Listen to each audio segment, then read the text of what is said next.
শাহপরান রহমতুল্লাহি আলাইহি সিলেটের খাদেম নগর এলাকার মধ্যে ওনার মাকবারা শরীফ শুয়ে আছেন।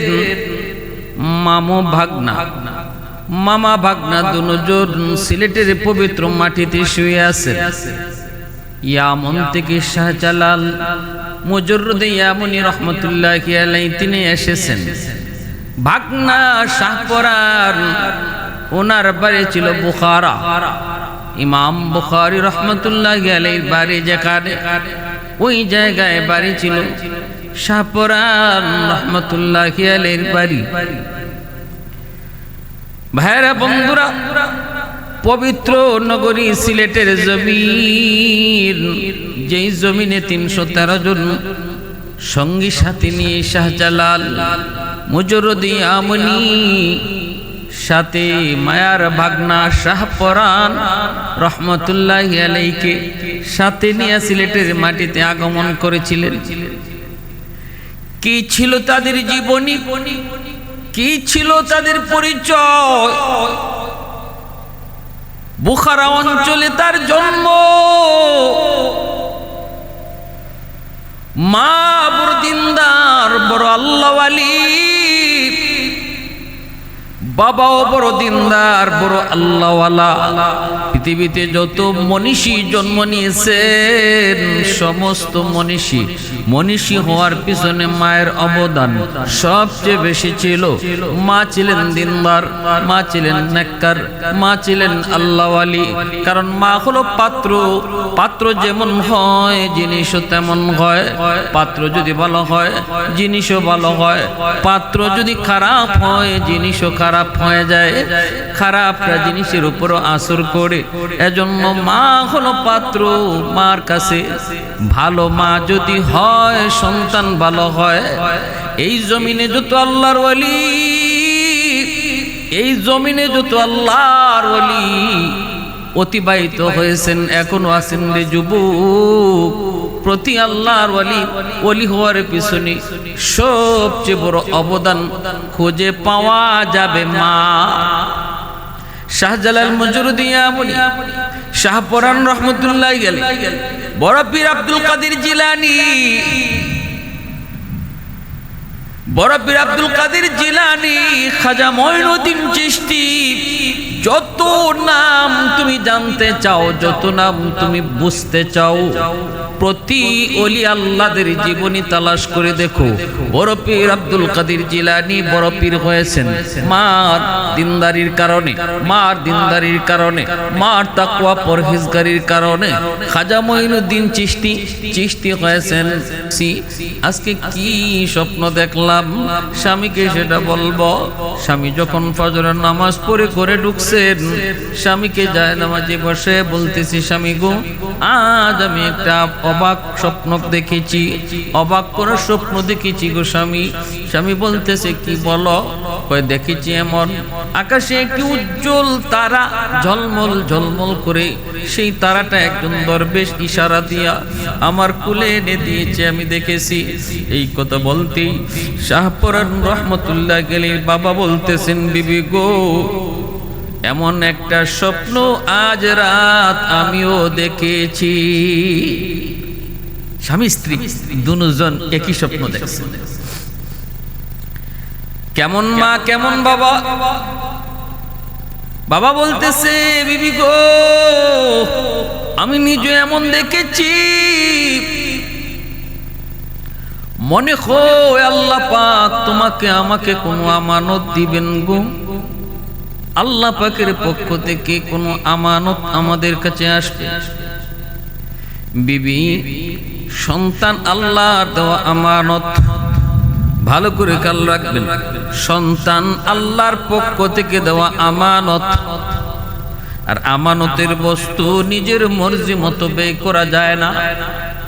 আমানতের বস্তু যিনি দিছেন, সেই মালিকের মর্জি মতো ব্যয় করলে আমানতদারি রক্ষা হয়। আর নিজের মর্জি মতো চালাইলে আমানতে খেয়ানত হয়। নবীজি বলেন, আমানতে যে খেয়ানত করব, মরণের সময় ঈমান সাথে যাবে। এজন্য আমানত খেয়ানত, লা ঈমান লিমান লা আমানাতা লাহু, ইযা যুয়্যাতিল আমানাতু ফান্তাজিরিস সাআ। আল্লাহ রাসূল বলেন আমানতদারি যার নাই তার ঈমান নাই। তার মানে ধমকি, আমানতদারিতে যে বেশি খেয়ানত করব, ধারণা করা যায় মৌতের সময় ঈমান সাথে যাবে না। এজন্য সন্তান আল্লাহর পক্ষ থেকে দেওয়া আমানত। এই সন্তান যারা পাইছে, আল্লাহর মর্জি মতো সন্তানকে লালন পালন করতে হবে, তাহলে আমানতদারি রক্ষা হবে। আল্লাহর মর্জি মতো তারে লেখাপড়া করাইতে হবে, আল্লাহর মর্জি মতো তারে পোশাক আশাক করাইতে হবে, আল্লাহর মর্জি মতো তারে খাওয়া দাওয়া করাইতে হবে।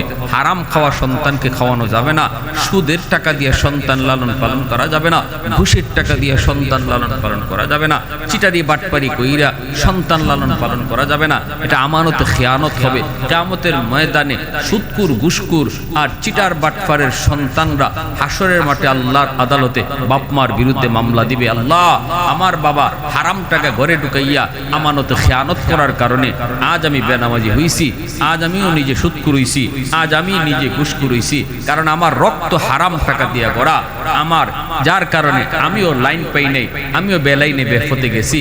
এই বদ হারাম জিনিসের বদ আসর আমার উপরে পড়ছে, এর জন্য আমার বাপ দায়ী। আল্লাহ আমার বাবার বিরুদ্ধে মামলা দিলাম, মার বিরুদ্ধে মামলা দিলাম।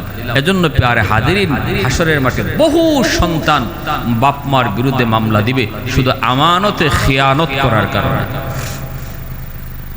ভালো করে বুঝবে, কলিজার টুকরা সন্তান, যেই সন্তানের জন্য তুমি দিনকে রাত বানাও, রাতকে দিন বানাও রে যুবক, রক্ত পানি করে তুমি সন্তানের ভবিষ্যৎ নিয়ে কল্পনা করো। যদি তুমি ওই সন্তানের আমানতদারি রক্ষা না করো, তাহলে এই সন্তানই কিয়ামতের ময়দানে তোমাকে আমাকে আল্লাহর আদালতে আসামি বানায় দিবে। বিন্দু পরিমাণ দরদ দেখাবে না বাবার প্রতি, বিন্দু পরিমাণ দরদ দেখাবে না মায়ের প্রতি।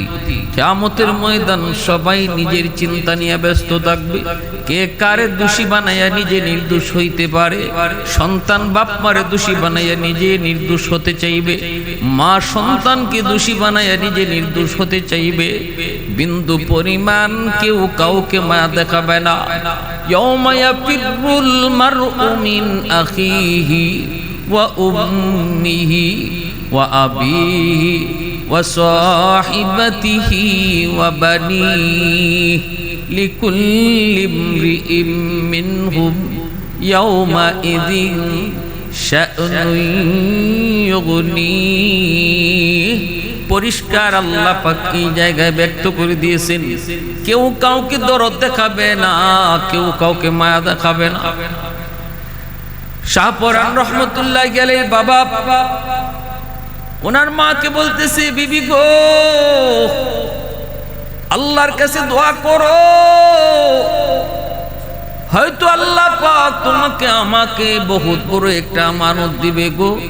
কারণ যে স্বপ্ন তুমি দেখেছো, এই স্বপ্ন আমিও আজ রাত দেখেছি।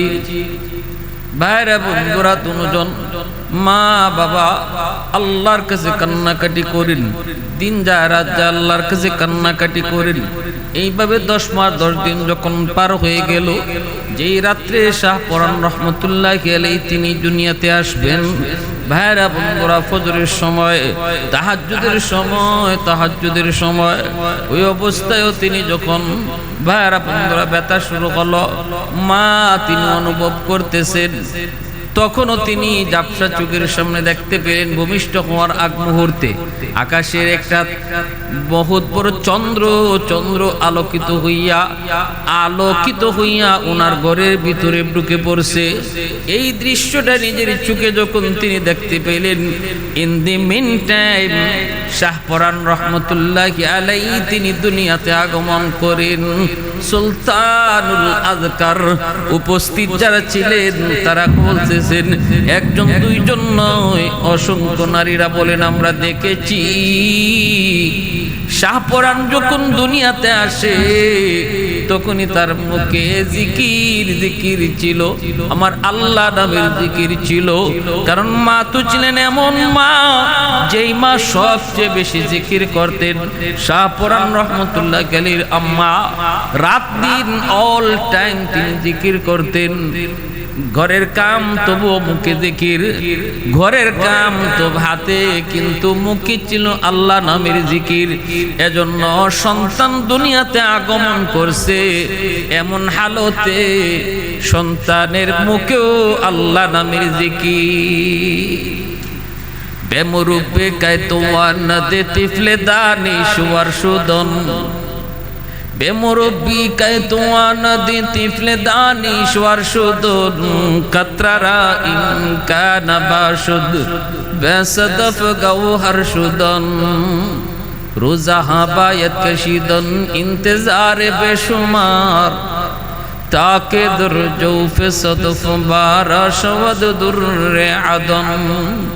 हफ्ता हवायत के तायक मुश्त पुश आज पुश्त मेश, शाहिदे राहुल्ला गर्दद या शहीदे रा कफन, माहो हवायत के तायक नुत्फाई आज पुश्त रहेम, सफदरे खिजत बो मैदा या अरूस अंजुमन, दौर हवायत के तायक मर्द साहिब दिल शवाद, बायजीद अंदर खुरासा या उवैस अंदर करन। अल्लाह अकबर। मुअज़्ज़ज़ हाज़िरीन, শাহজালাল শাহপরান মামা ভাগনা, শাহজালাল রহমতুল্লাহ আলাইহি মামা, শাহপরান রহমতুল্লাহ আলাইহি ভাগনা। শাহপরান রহমতুল্লাহ আলাইহির মা তৎকালীন সময়ের বহুত বড় আল্লাহ ওয়ালি নেককার দিনদার মহিলা ছিলেন। শাহজালাল রহমতুল্লাহ আলাইহি ইনিও নেককার দিনদার। এই দুই ভাই বোনের ভিতরে আমলের প্রতিযোগিতা হইত। শাহপরান রহমতুল্লাহ আলাইহির মা আর শাহজালাল রহমতুল্লাহ আলাইহি তারা তো দুইজন আপন ভাই বোন, তাদের মধ্যে আমলের প্রতিযোগিতা হইত, প্রতিযোগিতা। সুবহানাল্লাহ।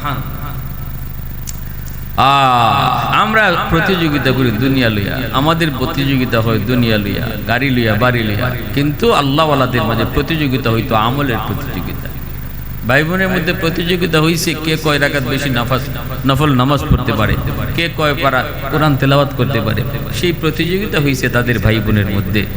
আর জগৎ বিখ্যাত আল্লাহর ওলি হয়ে গেছে, দুনিয়া তাদেরকে চিনে, দুনিয়া তাদেরকে সম্মান করে। আহা মুসলমান, আর আমাদের হালত কোথায়? বাইরে বন্ধুরা জন্য বলতেছিলাম, দুনিয়াতে আগমন করলেন, বাবার পাশে বসা, বয়স 6 বছর। তখনকার সময় একটি ঘটনা, একজন লোক দৌড়ে এসে বলতেছে শাহপরান রহমতুল্লাহ আলাইহির আব্বাকে, হুজুর আমার একটা মাত্র ছেলে, ছেলেটা হারিয়ে গেছে, ছেলেটা পাই না, একটা মাত্রই ছেলে, মা পাগল পাগল, কিছুই খায় না, ছেলেকে হারায় মা একদম পাগলের মতো, একটু দোয়া করেন, একটু দোয়া করেন ছেলেটাকে যেন আল্লাহ ফিরায় দেয়। শাহপরান রহমতুল্লাহ আলাইহির বয়স তখন 5 থেকে 6 বছর। জীবনের ভিতরে এসেছে, তিনি ওই সময় ওই লোকটারে বলতেছেন, যান আপনি বাড়িতে যান, যায় সন্তানের জন্য খাবার রেডি করেন, রেডি করা শেষ করতে করতে আপনার সন্তান হাজির হয়ে যাবে ইনশাআল্লাহ।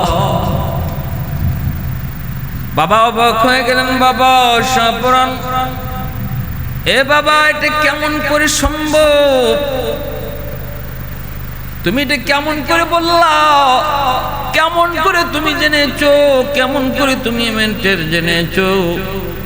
সাথে সাথে তিনি বাবাকে বলতেছেন, বাবা গো, ও বাবা, আল্লাহ পাক রব্বুল আলামিন গায়েবের খবর আল্লাহ জানেন, কিন্তু আল্লাহ পাক রব্বুল আলামিন চাইলে তার কিছু কিছু বান্দাকে আল্লাহ তার কিছু ইলম দান করে। পবিত্র কোরআনের সূরাতুল কাহফের মধ্যে আল্লাহ পাক রব্বুল আলামিন মূসা আলাইহিস সালাম এবং খিজির আলাইহিস সালামের ঘটনার ভিতরে আল্লাহ পাক সেটা উল্লেখ করেছেন। আল্লাহ পাক সেটা বলেছেন, মূসা আলাইহিস সালাম বলেছেন, মালিক, ও মালিক, এই জমানায় আমার চেয়েও বড় জ্ঞানী কেউ আছে নাকি? আল্লাহ বললেন, মূসা রে, তা সফরে বের হও, তোমার চেয়েও জ্ঞানী তুমি পেয়ে যাইবা। মূসা আলাইহিস সালাম কিন্তু সফরে বের হয়েছেন, পেয়ে গেছেন তিনি কে? হযরত খিজির আলাইহিস সালাম। ওই খিজির আলাইহিস সালামের সঙ্গে সাক্ষাৎ হওয়ার পর তিনি দেখেছেন মূসা নবী যা জানেন না, খিজির আলাইহিস সালাম তা জানেন। তাও সেটা কেমন জ্ঞান? কয় আল্লাহর জ্ঞান। কেমন জ্ঞান? কয় গায়েবের জ্ঞান। কেমনে সেটা পারলেন? কয় আল্লাহ জানাইছেন। আল্লাহ জানাইলে সেটা আর গায়েব জানা হয় না। আল্লাহ না জানাইলেও যদি কেউ অদেখা খবর, অজানা খবর কইতে পারে, এর নাম কয় গায়েব জানা। নিজের থেকে কেউ যদি অজানা অদেখা কথা, অজানা অদেখা খবর কইতে পারে, তারে কয় গায়েব জানা, তারে কয় গায়েব জানা। এর দ্বারা আল্লাহর সাথে শরীক হয়। কিন্তু যদি আল্লাহ কাউকে, আল্লাহ নিজে কাউকে গায়েবের খবর জানায়, তখন আর সেটা নিজে থেকে গায়েব জানা হয় না, তারে আলিমুল গায়েব বলা যায় না। ভাইরা বন্ধুরা, আমার নবী, রহমতের নবীকে আল্লাহ পাক মাঝে মাঝে গায়েবের কথা আল্লাহ জানাইছেন। এজন্য নবীকে আলিমুল গায়েব বলা যাবে না, কারণ নবী নিজের থেকে জানেন নাই, আল্লাহ জানাইছেন। আর আল্লাহ যে গায়েবের খবর কয়, এটা আল্লাহরে কেউ জানায় না, আল্লাহ নিজের থেকেই জানে। এজন্য আল্লাহর জানা আর নবীর জানা সমান হতে পারে? খিজির আলাইহিস সালামকে আল্লাহ পাক কিছু জ্ঞান দিয়েছেন। শাহপরান রহমতুল্লাহি আলাইহির বয়স মাত্র 6 বছর। বাবাকে ডাক দিয়ে বলতেছেন, বাবা গো। খিজির আলাইহিস সালামকে আল্লাহ পাক রব্বুল আলামিন অতিরিক্ত কিছু জ্ঞান আল্লাহ পাকের কাছ থেকে কিছু জ্ঞান দিয়েছেন।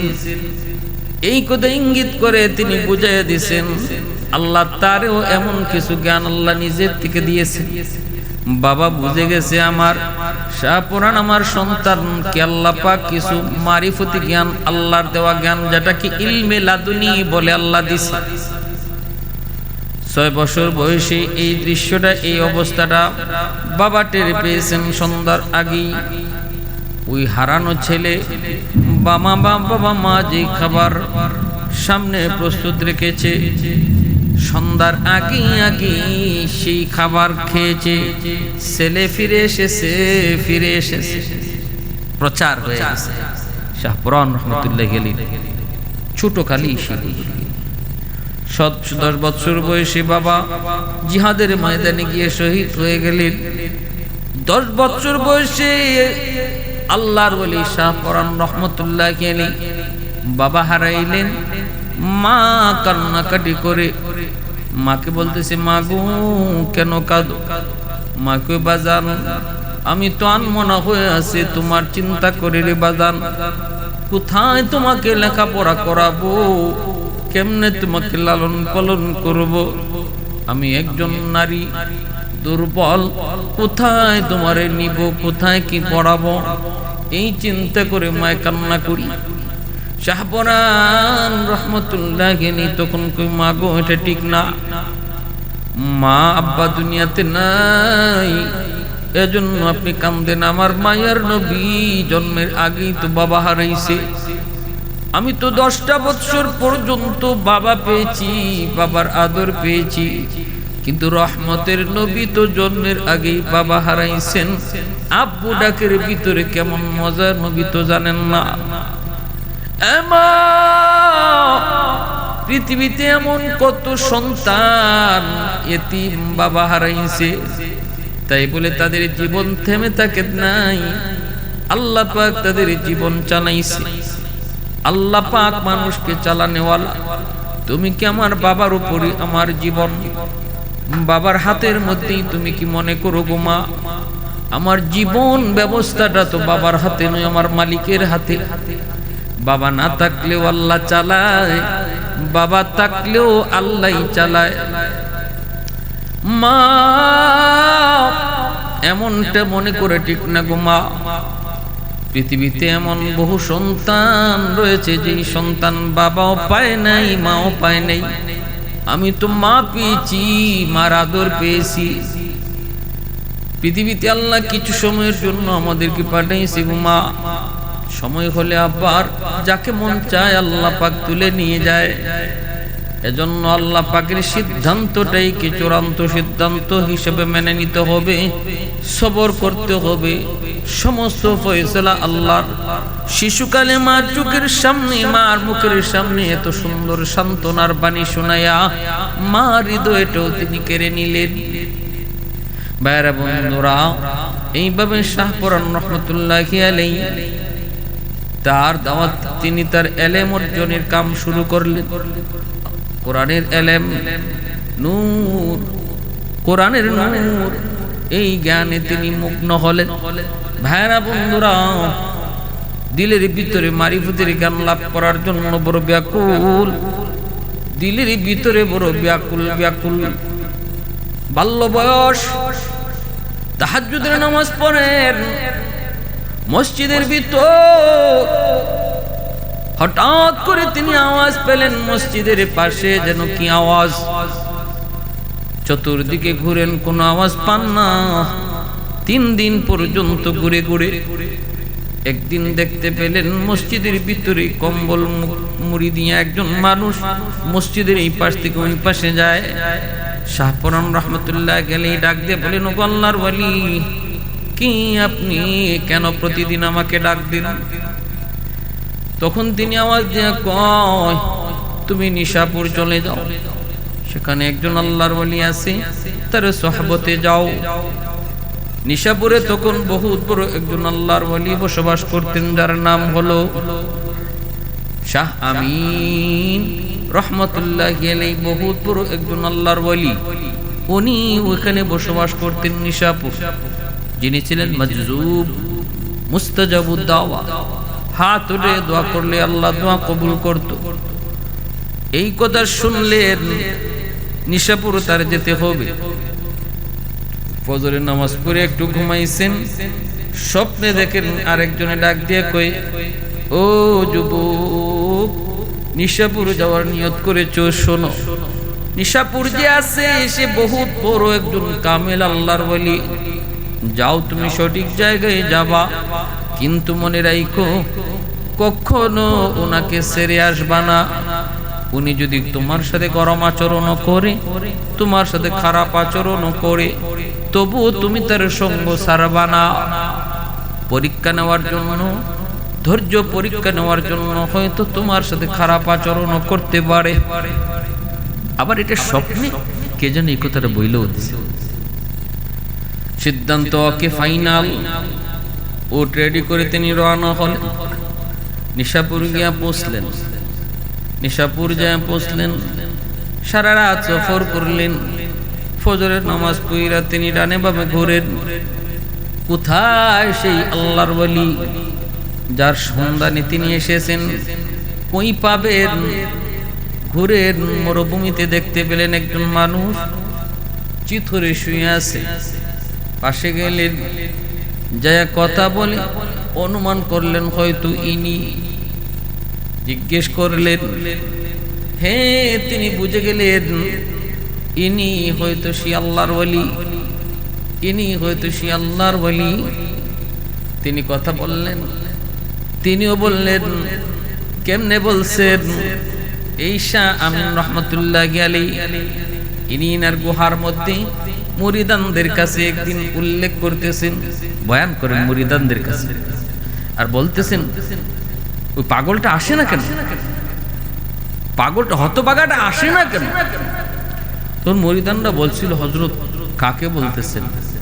শাহ আমিন রহমতুল্লাহি আলাইহি বলতেছে, আরে এত কিছু তোমাদের বুঝতে হবে না, এত কিছু তোমাদের জানতে হবে না, এত কিছু তোমাদের জানতে হবে না। তো যেদিন শাহপরান রহমতুল্লাহি আলাইহি ওনার খুঁজে আসতেছেন, ইনি গুহা থেকে বের হইয়া ওনাকে আগে আনতে গেছেন।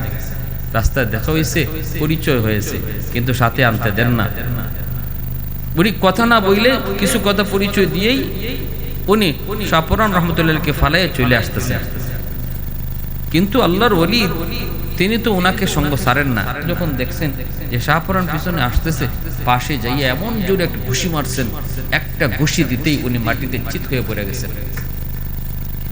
কিন্তু শাহপরান রহমতুল্লাহ আলাইহি বিন্দু পরিমাণ তিনি গুসা করেন নাই, রাগ করেন নাই। মাটি থেকে উইটা আবারও মুর্শিদের পিছনে পিছনে হাঁটতে লাগলেন। শামিন রহমতুল্লাহ আলাইহি তিনি আবার পিছনে তাকায় দেখেন যুবক ওনার পিছ ছাড়ে না। আবার গুসা করে কাছে এসে এমন জোরে লাথি মারলেন, প্রায় 3 হাত 4 হাত দূরে লাথি মাইরা ফালাইয়া দিছেন। এত জোরে লাথি, এত জোরে আঘাত, শাহপরান রহমতুল্লাহ আলাইহি মাটিতে পড়ে এমন ব্যথা পাইছেন, উঠতে পারেন না।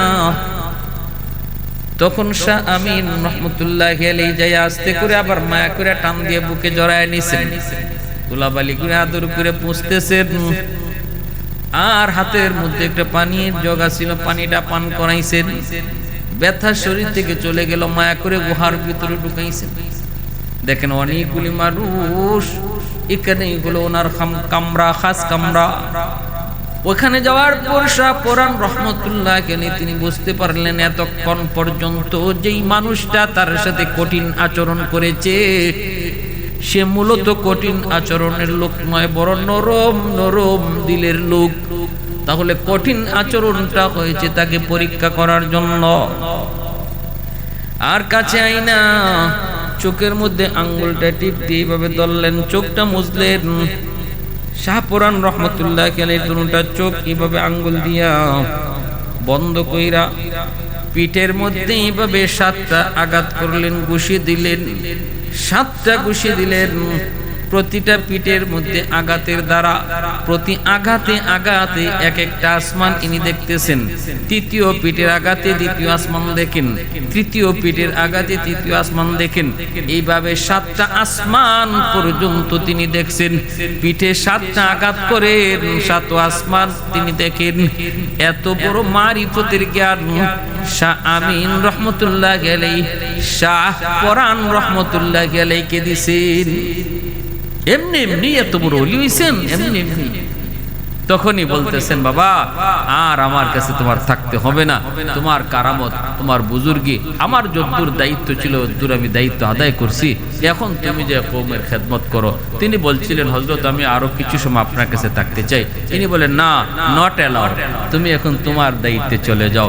শাহপরান রহমতুল্লাহ গেলে উনি অন্যত্রই নিশাপুর এক জায়গায় তিনি আবার আরেকটা খানকা করছেন। ওই অবস্থায় তিনি সংবাদ পেলেন মামা হিন্দুস্তান যাবেন। শাহজালাল রহমতুল্লাহ গেলে তিনি মামার লোক ধরলেন। তখন মামা বাগনা দুজন হিন্দুস্তানে আসলেন। খাজা নিজামুদ্দিন আউলিয়া রহমতুল্লাহ গেলে উনি মামা বাগনা দুজনকে ওনার এই আজমির শরীফে দাওয়াত করলেন।